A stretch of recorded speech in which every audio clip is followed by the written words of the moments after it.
Good morning, good afternoon, good evening, however you found me. I'm just so thankful you're here with me today. You can see from our first slide, it's already gone. I'm using this plaid print I picked up from Joann's last year around St. Patrick's Day.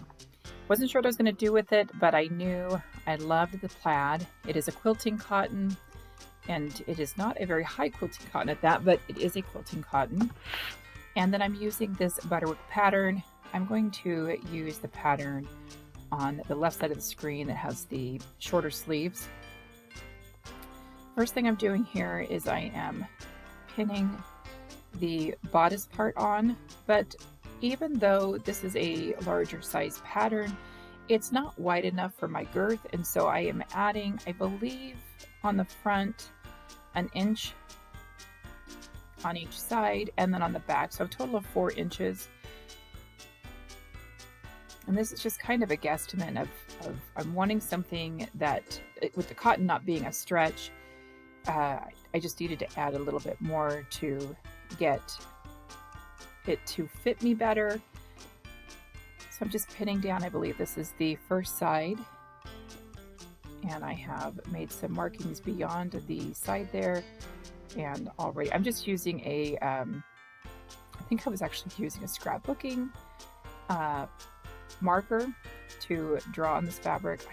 I just use whatever I have around. I don't generally use stuff specific for material. Here I am on the wrong side of the fabric, marking out the darts.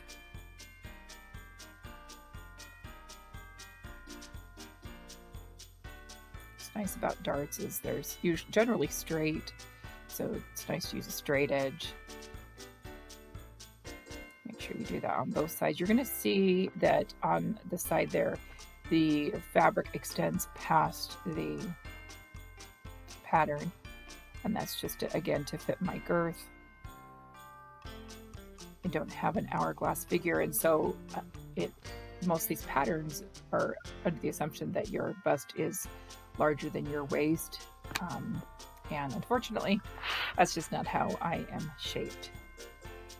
But darts are lovely and they help in so many ways, so that's what I am trying to make up for. Here I am using the back pattern now, and again I'm extending it out. These are both cut on the fold of the fabric, and I did not line up the plaid in the very front, so there's not like an obvious center. You'll see that later. Just didn't think about it, didn't care when I was putting this together. But here again, I'm extending those sides.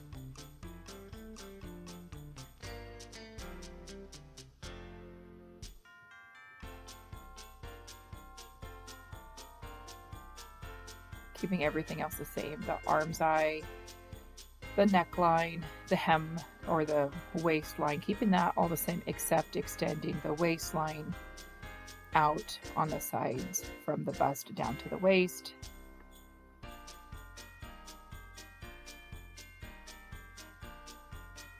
I love these shears. They were my grandfather's, who was an upholsterer, and I just love them. I need to get them sharpened, but love them.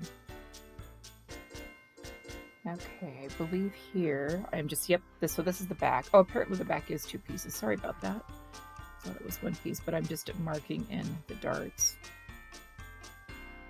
Or actually, this might be the front. Who knows? With me, who really knows?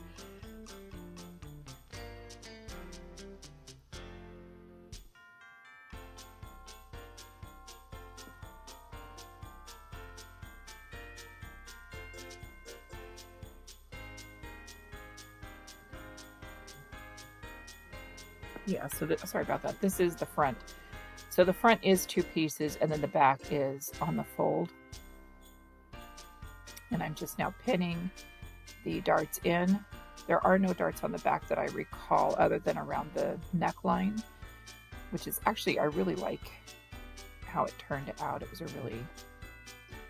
a really interesting neckline, and I'll try to explain as we get to the neckline.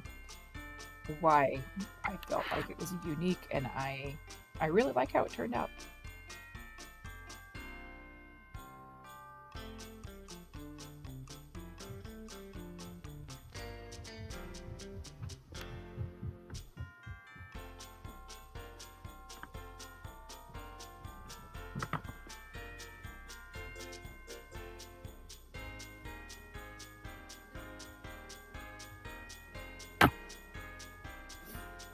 All right, here we are just working on the darts, I believe.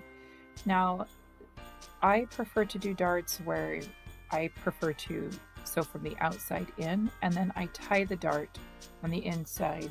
And the training I have explains the reason why. If you were to backstitch here, you end up with a very pointed dart, whereas if you tie it and it's just an overhand knot, you don't end up with that point. The other thing you're doing is you're not ending your dart on the apex. If you do that, again, you're going to end up with a pointier dart. So just doing that. I do batch sewing as much as possible just to try and get things done. It's part of why it took me so long to work on this video, is there are so many pieces to this dress that and I was working on it over multiple days, just with my new schedule is just a little bit crazier than usual. And so, you know, just trying to get things done when I can. And definitely trying to make sure I have the content that you guys are interested in viewing. These ones seem to be the most popular, these historical pieces. So I'm really trying to do a good job for you guys as best I can with what I have. Another thing that was going on during this week was I was actually moving my office to another location, and so things are in disarray.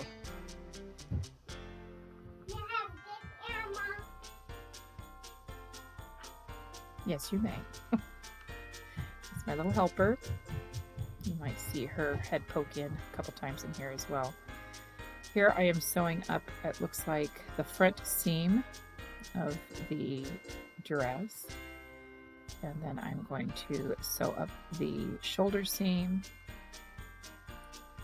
and then after I sew up the shoulder seam, I think, oh, I need to have these kind of finished a little bit. I really should have serged them, and I did not serge them prior to this. So here I am sewing up the shoulder seams, and then you'll see me tuck them under so that they become a more finished seam. All right, here is the bias tape. So this bias tape goes in the neckline. And the neckline has a bit of a point in the front, and it's a very interesting, I probably should have shown you what it looked like, but it has a very interesting front. And I don't even know how to explain it. But you put the bias tape in, and this is actually a vintage bias tape, which was kind of exciting that I had one that matched this vintage style dress. Of course, this is a reproduction pattern of the butterwick. I don't know. I've watched some videos of people who have taken these reproduction butterwick patterns and compared them to one from the past to see what the difference is. And I know there are some changes.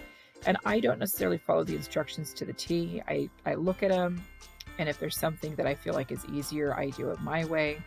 But this one I had to reference quite a few times because there were some unique pieces to it. And the neckline is one of those. The way it drapes and is folded, and there's kind of this half moon or crescent moon dart in the very front as well, is very interesting. And that took me a bit to figure out. So you'll see me kind of pausing at times. Everything here is sped up 4 times, so it makes it go so fast. I really do not sew this fast. I was really just taking my time trying to make sure I was getting some nice, accurate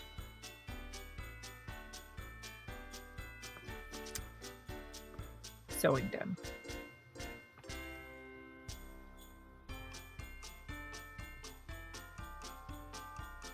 Here's where I'm trying to finish off those shoulder seams. I'm just tucking them under. So I didn't even press them. I just tucked them under and held them down, which is not the best way to do it. You really, I mean, I was fortunate they were smaller and they turned out fine. But when you don't take the time to press open and make sure they're flat, it's possible for it to bubble and not look so nice. But I got lucky on this one. Oh, need more thread. So here I am just getting it back going.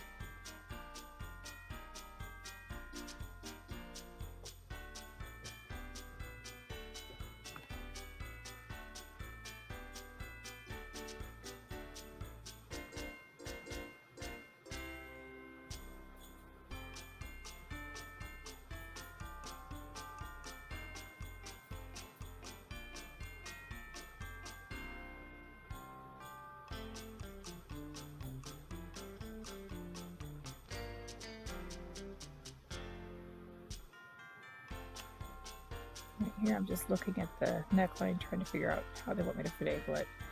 Now I've pulled the serger out here. And you're going to see that my green threads aren't all exactly the same. When I'm serging, I try to use up what I currently have, and some things are gifted to me, some things I find on discount, but I do try to make sure the one that does the two overlock stitches that are closest to whatever the fabric is. And so here I'm just serging, so you're going to see there's like some Kelly green, and then there's that nice dark green on there as well. And any one of them could have been that major one, but I think I used the dark one as that major overlock one. But I'm just overlocking everything, serging the ends. What's nice about this too is if you've kind of done a mess, you know, just kind of not paid too close attention to cutting straight, this will, I do have the blade, I've replaced it. It's pretty easy to replace and it's inexpensive, and I just really love how this finishes off everything. The key is, of course, clipping the threads, which is kind of one of those things that I'm not very consistent about clipping my threads. So I just am excited, and I want to see the finished product, which the finished product should not have all of those loose threads, but you know, why not? So here we go. So this is basically the top without the sleeves, serged. And I'm just kind of futzing around with the neckline, trying to understand what they're asking me to do. And I'm clipping around the neckline. It's a smaller curve around the back, so I am clipping that. I've got my small scissors angled, so hopefully you can see that. And then I am going to press this on my tailor's ham. And this, I think this tailor ham my friend gave me, and I'm so thankful. You're going to see too, I showed you where I pressed the bias tape just a little bit more over, so that basically you're not going to see the bias tape poke out when you're wearing. That's kind of the key to bias tape. When I first started using bias tape, I would just do it, fold it right at the bias tape, and then the bias tape was always showing, and I didn't like that. So you basically fold it over, and I try to leave at least a 1/4 inch difference now, and press it down so that it sits nicely. And on this neckline, I did stitch it just on the back, from shoulder seam around the back of the neck to the other shoulder seam. I did a top stitch on it. I didn't worry about it in the front. I did not want a top stitch on the front neckline. I liked that bit of folded-ish look that the front, I liked the way it folded and laid without the top stitch. Wanted to keep it free and easy as much as possible.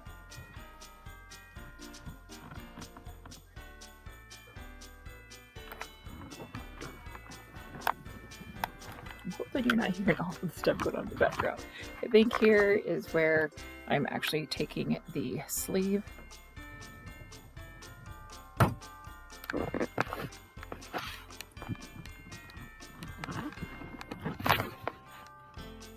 Nope. Looks like we've got to figure out the front here. Never mind. come back. It's always important to go back to your pattern instructions, especially if it's something you're not familiar with. So this was a new to me neckline. What I did here is you're putting in, so I'm taking a couple stitches out, realizing I sewed it up too much in the front. And so this is the center front neckline. And what you do is you put in a gathering stitch, and on both sides, the way this is V'd out, I don't know how to explain it. You put 2 gathering stitches in and gather it up, fold it, match it so that it fits up nicely. And then this is where that crescent dart or that crescent seam goes. And it gives a little bit of a ruching effect at the cleavage. And I really loved where this hit. It wasn't too low for me. It's one of the hard parts with, you know, as things get sized up, there's a tendency to assume that you're bustier and that you might want more cleavage to show for some reason. And I'm one of those, I don't. I like a conservative look.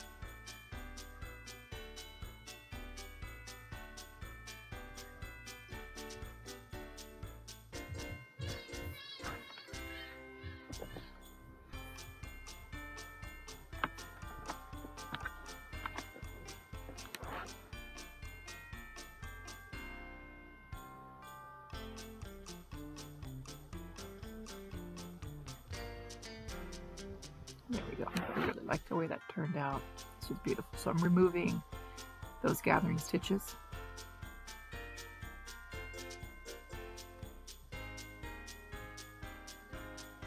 Now it looks like I've decided to cut out my skirt. And with the skirt, what I needed to do, because I had made the girth of the top wider by about 4 inches to make sure it fit the way I wanted to, I need to do the same thing with this skirt.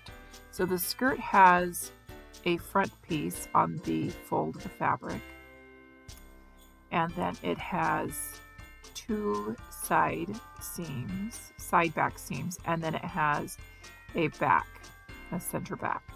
So just kind of keeping that in mind, I think I added about 1 inch to the front, and I did do a little bit more, I believe, on the sides and the back. I can't remember exactly how much I did. But I also decided I wanted a longer skirt. I'm 5'8", and so I want it to hit closer to mid-calf, whereas this dress is originally designed to hit just below the knee, which is a beautiful, beautiful style, but I definitely wanted it a little bit longer. I'm wearing it in the spring here in Oregon, and expect to wear it in the fall and winter as well. I mean, it's even light enough to wear in the summer, quite honestly, but I want the coverage. The shorter the skirt, the more I feel like I have to wear nylons because I'm very pale. And with it being longer, I didn't feel obligated to wear pantyhose when I wore this out to a Kaylee this last weekend.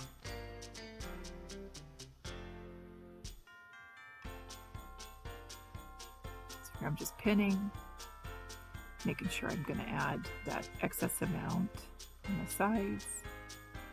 And what I did, if it had a fold, is I basically did that on the fold instead of worrying about the side, because you don't have to, you just measure on the one side and you push your fabric or your pattern out and you have what you need. So I think I just added it to the center front and the center back, and that, you know, 1 inch. So it ended up being 2 more inches on the center front and then 2 more inches on the center back is what I think I ended up doing. So the side panel stayed the same. And sometimes I'll just cut that fabric down so it's just a little bit easier to handle. I'm using a very large desk to cut this on, but it's still, you know, you want to make sure that you have enough room that you're getting an accurate cut.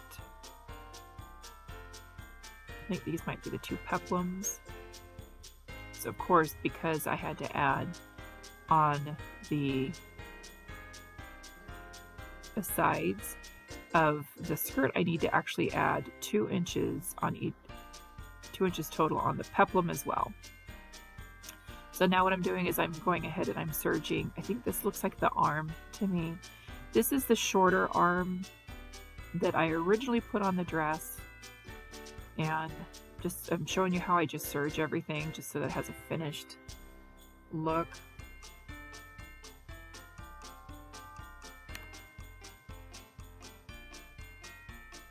At some point I put them on the dress. I didn't like the way they looked. I took them off. I cut them down. Still didn't like them, so there's going to be a video in the end where you're going to see me with the first sleeve, or I guess the second variation of the first sleeve, and decided I really did not like it, and ended up going with just a cap sleeve in the end, which is an easy sleeve.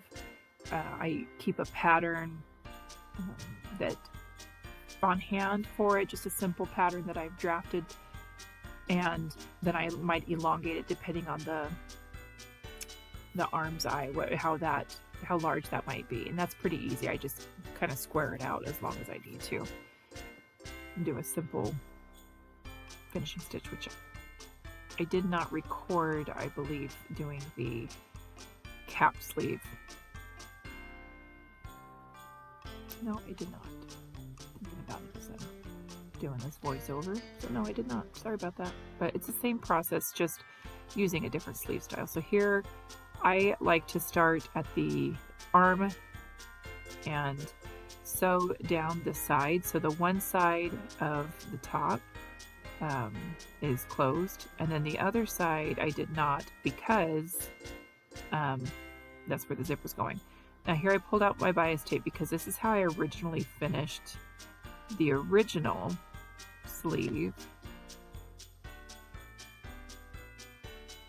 It was just too fluttery, too much for me.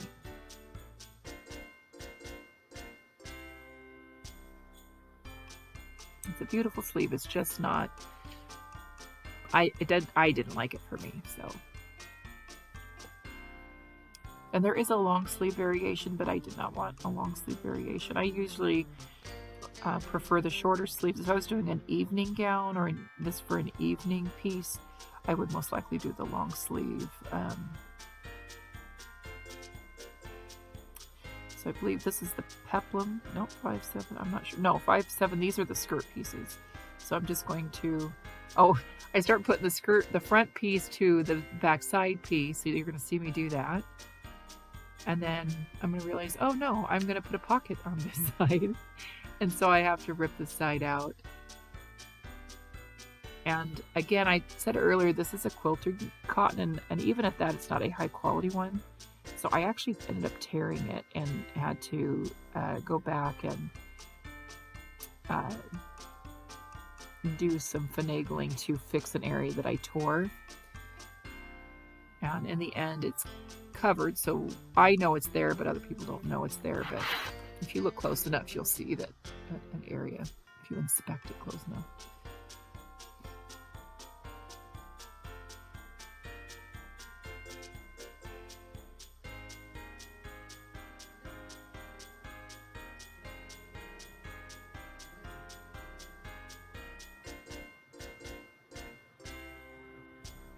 So what I'm doing here is this is the back. I'm attaching the back side pieces to the back middle piece because it just makes sense to me.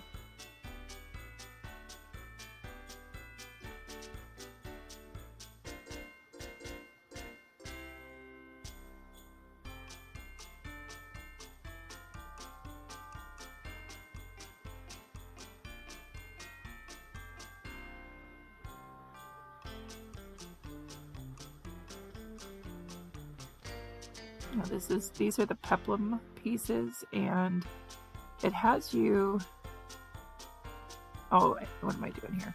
It looks like I am just folding up the bottom edge and just doing a top stitch. You see that I'm doing it from the underside. The thread is the same color, or close enough to the same color on my machine here. but I'm just, yeah, doing the 3 sides that are exposed, just folding them since they're serged, and just top stitching it down so that they stay where they need to stay. Isn't that how you explain it? Or that you sew it down so it stays where you want it. All this amazing verbiage I'm using. Here I'm just finagling the side here. There's lots of different ways to do a corner. I will turn the side in so that's at an angle, and then or that point at an angle, and then I flatten down the sides. I don't know if that makes sense. Basically like you do when you're quilting. I'm using just different techniques. And a lot of them are lazy techniques because, you know, I'm not ironing it down, I'm not pinning it, I'm just deciding, oh, I'm just gonna do it this way because why not?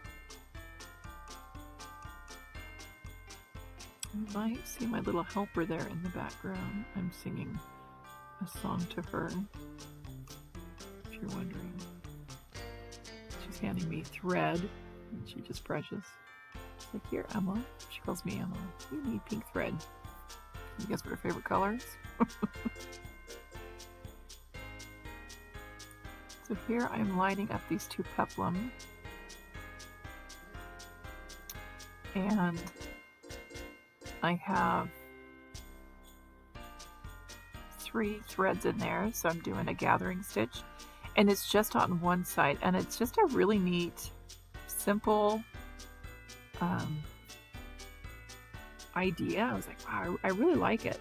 It's to the side, which is nice, and then I'm just pinning it and stretching it out so that it fits nicely. I'm just double checking. Okay, so what's this? And then I'm going to sew it down. So this is the unfinished edge. This is the, well, it's serged, but this is the edge that I did not fold over and top stitch. This goes in the waistline, and this is going to go on the front of the dress.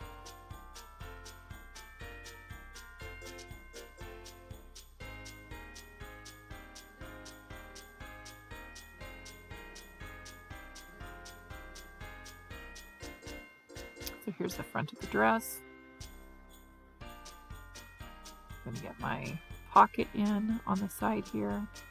And this pocket is a pocket I use over and over and over again. I love this pocket. I originally cut this pocket, or 2 pockets actually, for the Valentine dress, and then realized there wasn't a seam in the side for me to be able to do that. And instead of cutting from the new material, I decided I was going to just use this pocket. I thought about doing it on the other side, but that's where the zipper's going, so it just didn't make sense. And so here I just line them up.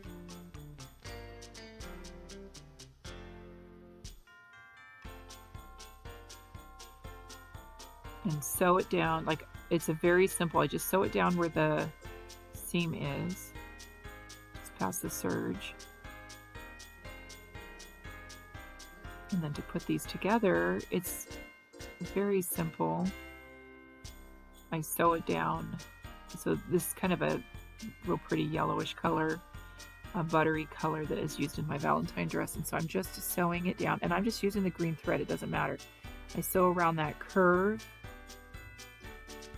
We get to the corner. I'm pinning that corner to make sure that the corner stays nice and sharp. Let's look at all that thread that I have not cut off yet. I'm pushing it in. There we go. Lifting up the presser foot, pivoting, and I'm sewing down to the end.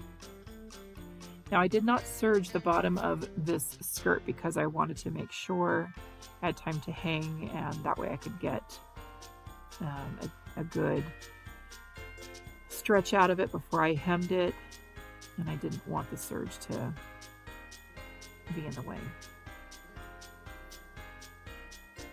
So here I'm just kind of folding it together, getting it pinned at the waistline because I do encase that top in the waistline so that it stays in place.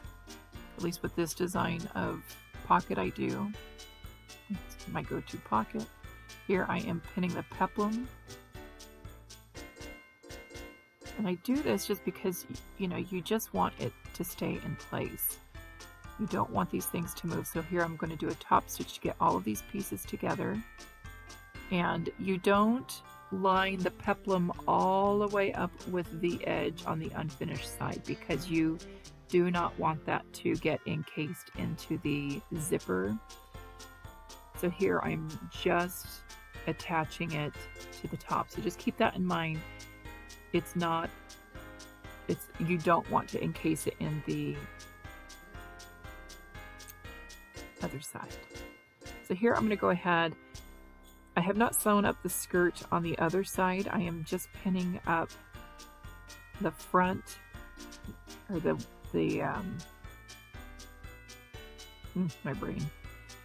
top of the dress to the skirt of the dress. So that other side is not stitched because I'm going to put a zipper in. And there's lots of ways to do it. Different times you can do it. I'm obviously just making it the last thing I do. It's a side zip.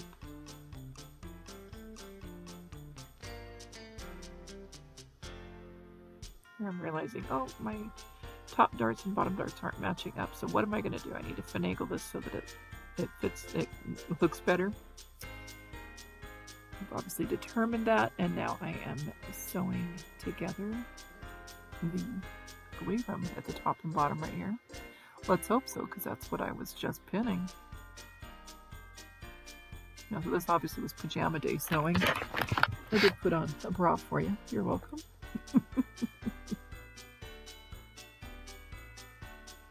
It's a comfortable pajama day. Beautiful day, but I wanted to get my sewing done.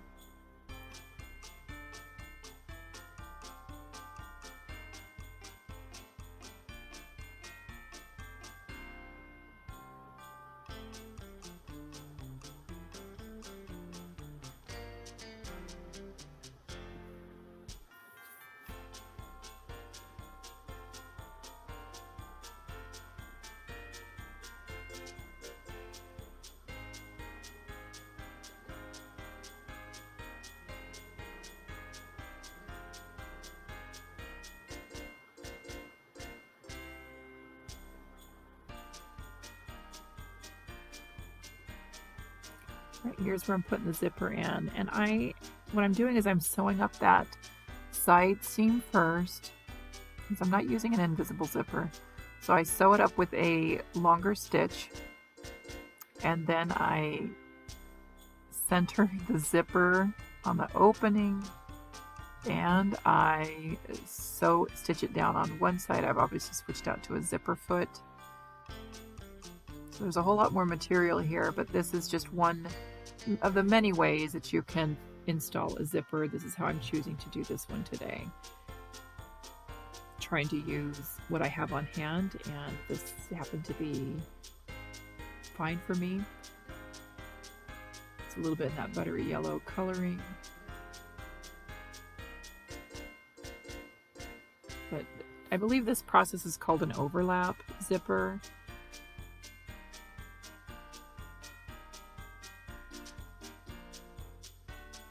Yeah, you got to be careful. You see all that fabric right up there in that, and it's definitely longer than what I need. So I've made sure that when I have sewn that bottom, that I have gone over it a couple of times, and I can cut that down to size.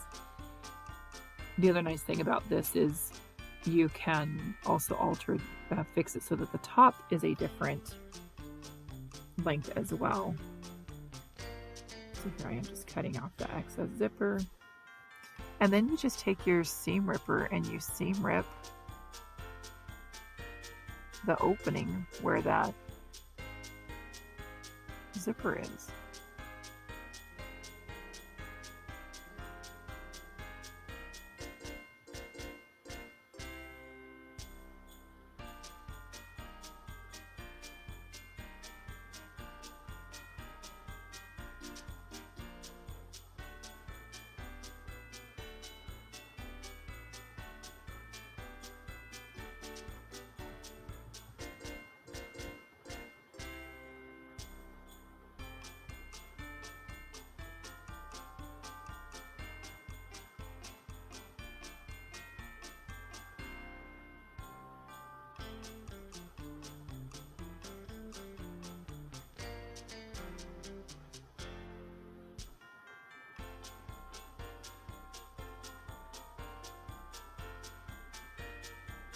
Very exciting.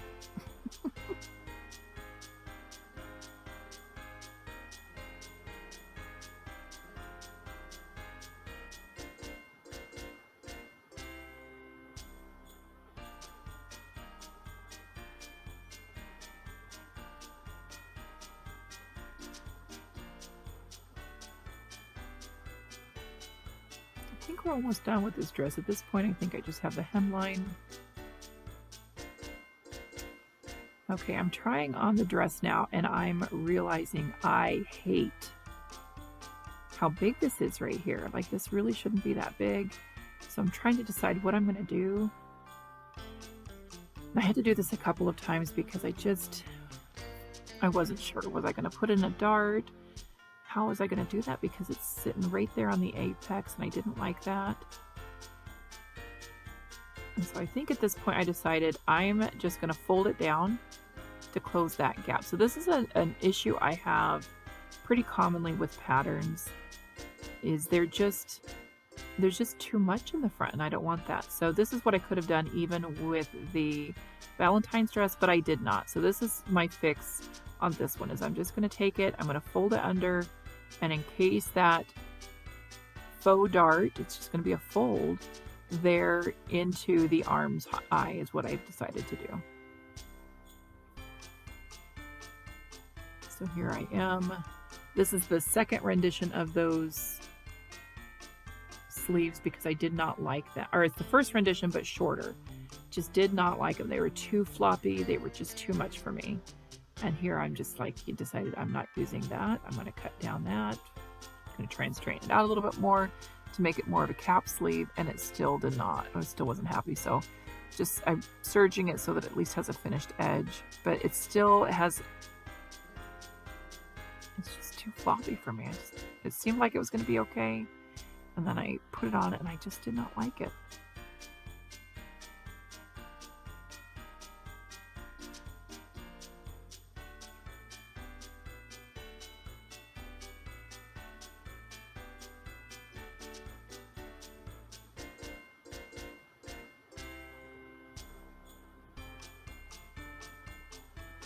Matching it up, like making sure that I'm cutting it the same.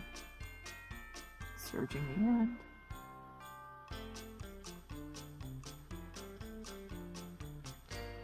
I'm gonna serge those holes, the arm's eye, because I've got that fabric folded over. That's going to be my new way of making up for that extra fabric that's in the front. I really need to do a pattern block for myself so that I'm more pleased with how these turn out, and then I can draft a little bit easier when I'm using these patterns. We'll see. My spare time.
Here, I'm just serging the hemline. It looks like I went ahead and did it anyway.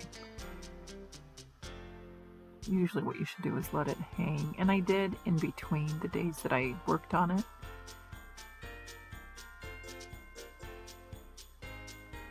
So I'm a little bit happier with the how that fits in the front. It's still not